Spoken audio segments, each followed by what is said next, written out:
Sino pa ba sa inyo ang hindi pa nakakatikim ng sikat at nagtitrending na baga ng baboy sa May Carriedo, Quiapo, Manila na pagmamayari ng successful at isa na yata sa pinakamayaman na vendor na si Ate Jack na talagang dinudumog at dinadayo pa nga ng mga tao. Yan mga kaipips, nandito nga tayo sa Quiapo, no? Dito lang sa May Carriedo Station, ayan lang yung Esitan. At dinayo nga natin dito yung baga ng mama mo. So mga kaipips, samahan nyo ako, tikman natin yung kanilang foods dito.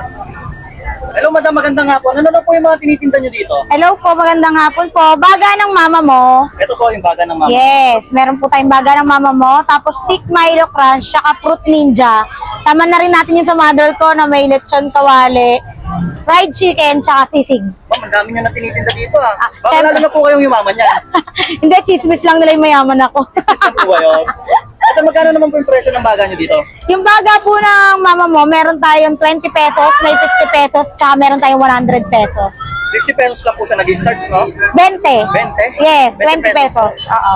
Madam, anong oras kayo nag-open dito? 11 a.m. hanggang sa maubos. 11 a.m. hanggang maubos. Yes. Saan po located? Sa Carriedo Street po, corner Estero Sigado, in front of Isitan Carriedo. Ma'am, pwede po ba ako maka-order na yung 20 pesos lang para matikman ko Yes po yung po, lasa pwedeng ng pwede. baga? Sige po, madam. Thank you po. Ito po yung 20 pesos natin. Yan. Sige ma'am, balagay po ako Ng suka.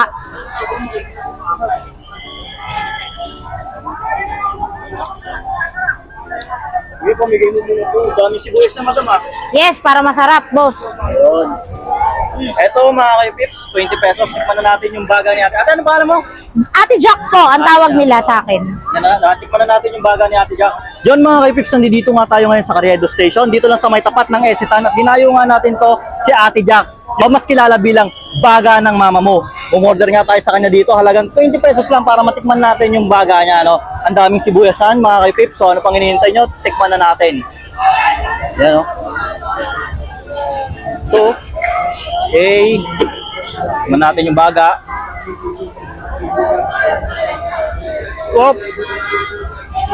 Ito yung literal na dos tres.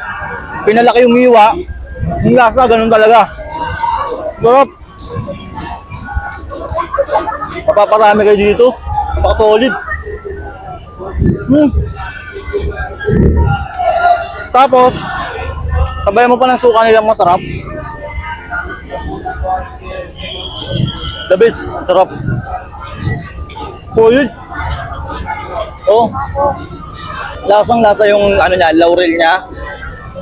Tapos yung tamis anghang ng suka niya, tapos sinabayan mo pa ng maraming sibuyas, panalo talaga. Tikman natin. Ito mga kay-pips, yung last bite natin, no. Top. Naubos agad natin kasi paborito natin to eh. Paano mga kay-pips, no? Pag gusto niyo yung gantong foods, dito lang ulit yan sa May Carriedo Station.